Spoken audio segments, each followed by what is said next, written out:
Welcome to the channel, Gaming Army. I've got a special video coming your way today. We are going to unleash the Kraken on the battlefield and see just what kind of mayhem we can cause. This video is a skirmish match coming to you on Emerald Vale, and because this is a skirmish match, my team has elected to hold the high ground along the Fox line. And as this drop develops in the background, we've got a few moments to touch on some key important elements.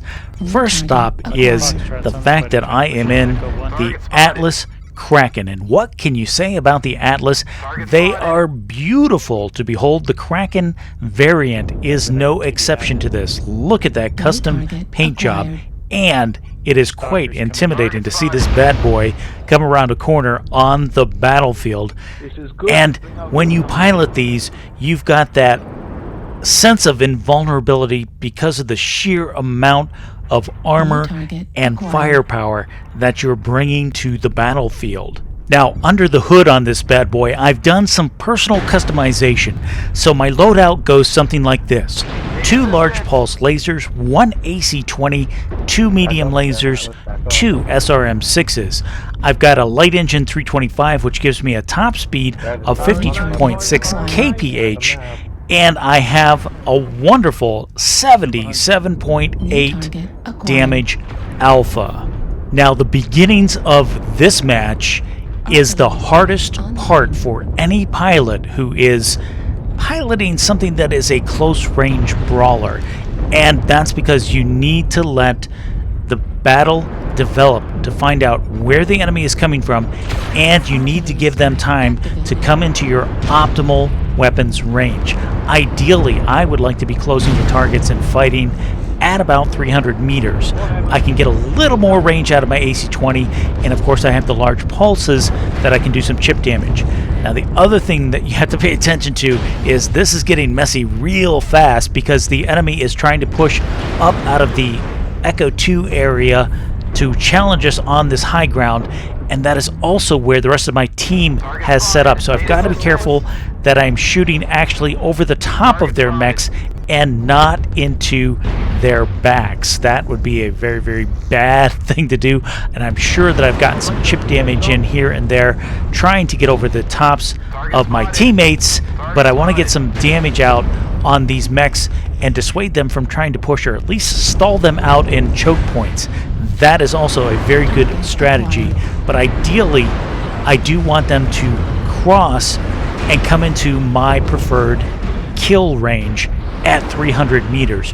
Right now, though, I'm more than happy to hold them in that choke point and let us focus fire a lot of the enemy mechs down. We're doing a lot of damage, and we've gotten a couple kills as well. And here they come. They're starting to push this Jag. I don't know what he's thinking, but he is really going for it, hitting that W key the entire way. We're able to light him up, and it looks like he's got a teammate who is brave or foolish enough to try and follow him, and that is Delta the Enforcer, and he is just getting lit up. And there we go. Our first kill of the match is that hapless Enforcer. Don't know why he was electing to push. Guys, remember this: when you push as a team. Even if the Jag was out in advance, if the cluster of the enemy had followed behind, it would have been a reverse story. They would have caught me in the open as opposed to me catching the Enforcer in the open. So just keep that in mind. So it looks like they're in no big hurry to push us again. They're holding themselves in that choke point in front of Echo 2, which I am fine with at this point, and we've also managed to maintain our advantage on the number of kills. Current score is 4-2, still not pushing that open ground. I think they learned their lesson after watching 2 of their teammates take dirt naps trying to push that open ground. However, it is a little distressing on my part because I would like them to push and get them into my kill zone.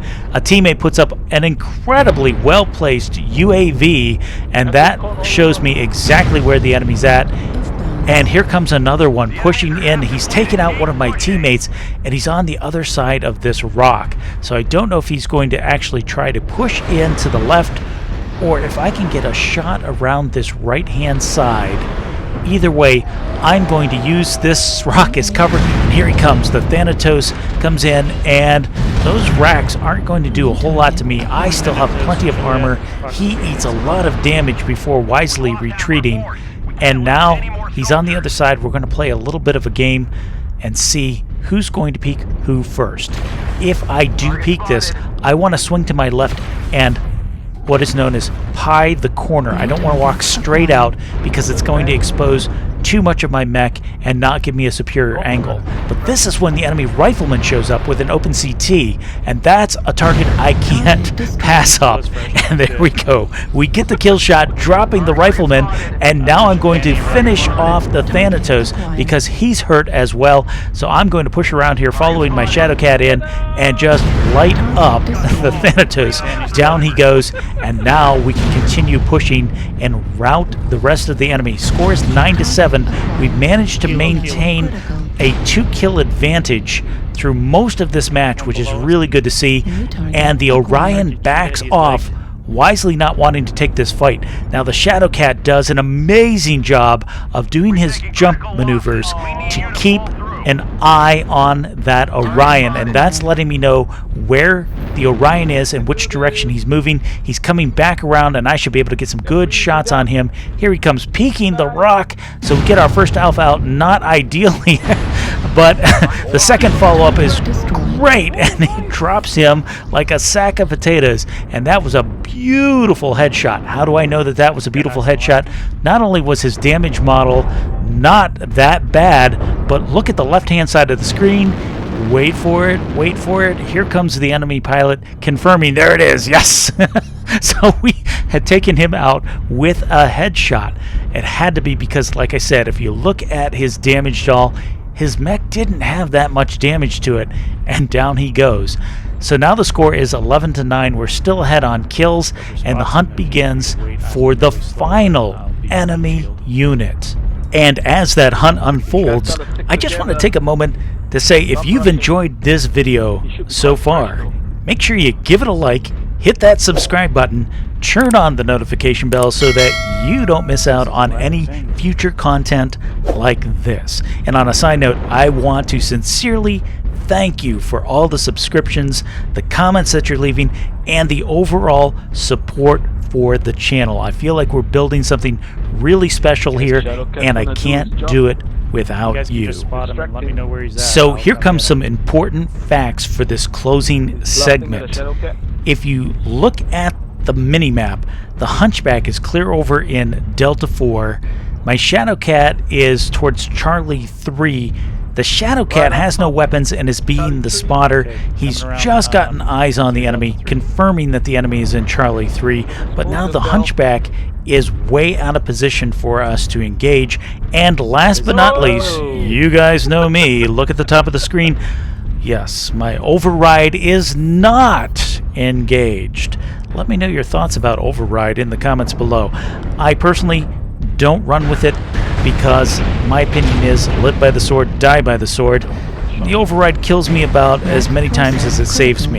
But now we have eyes on the enemy ourselves, and look at him. He is a dire wolf, and he's fresh by all accounts. And what a spicy loadout this boy is packing. 3 ER PPCs, 3 ER large lasers, and jump jets to boot. Now I've lost my right torso, so there goes my AC-20 and one of my large pulses, but I'm going to be the bait.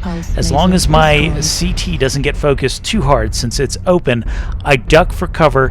I'm buying time to allow the Hunchback to get into position to add some damage to this guy. But what a spicy build he's got. His right torso's open, he's got hot weapons, and he's using those jump jets.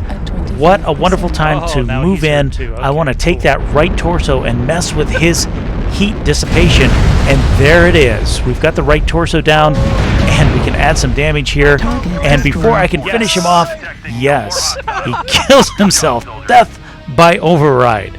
So switching over to the end screen on this one, we wound up with 4 kills, 10 components destroyed, 743 damage tanked, 1,055 damage done.